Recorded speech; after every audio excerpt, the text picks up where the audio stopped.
Sa isang maliit na tahanan, may pamilyang patuloy na lumalaban sa hamon ng buhay.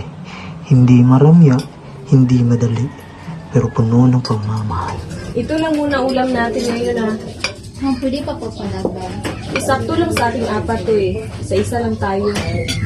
Sige anak, kunin mo ito sa akin. Busog pa naman ako. Tay, hindi ka pa nga kumakain Ayos lang, mas malagyan kayo sa akin. Minsan, ang isang ulam ay kailangan pagkasahin. Hindi sikmura ang walang laman, kundi pati pag-asa.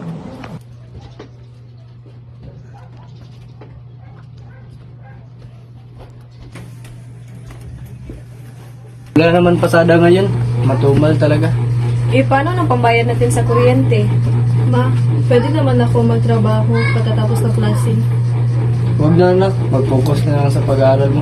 Okay lang naman pa. Gusto ko rin ang makatulong.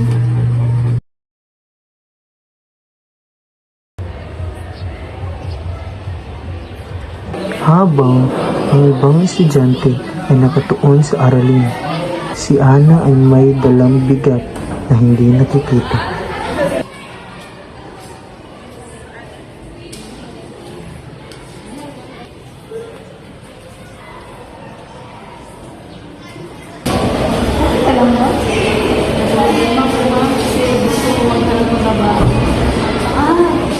May kakilala kung naghahanap ng mag-isip. Sige lang, sige lang. Sa murang edad, natutong magsakripisyo si Ana, hindi para sa sarili, kundi para sa pamilya. Tao po. Bakit? Sadya mo. Kayo po ba yung naghahanap ng working student? Ikaw pala yung nasabi ni Mas Santos sa atin. Opo.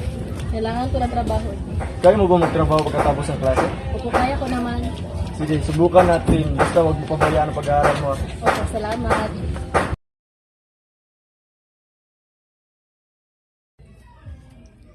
Para saan ka na? Pagdagastos dito sa bahay.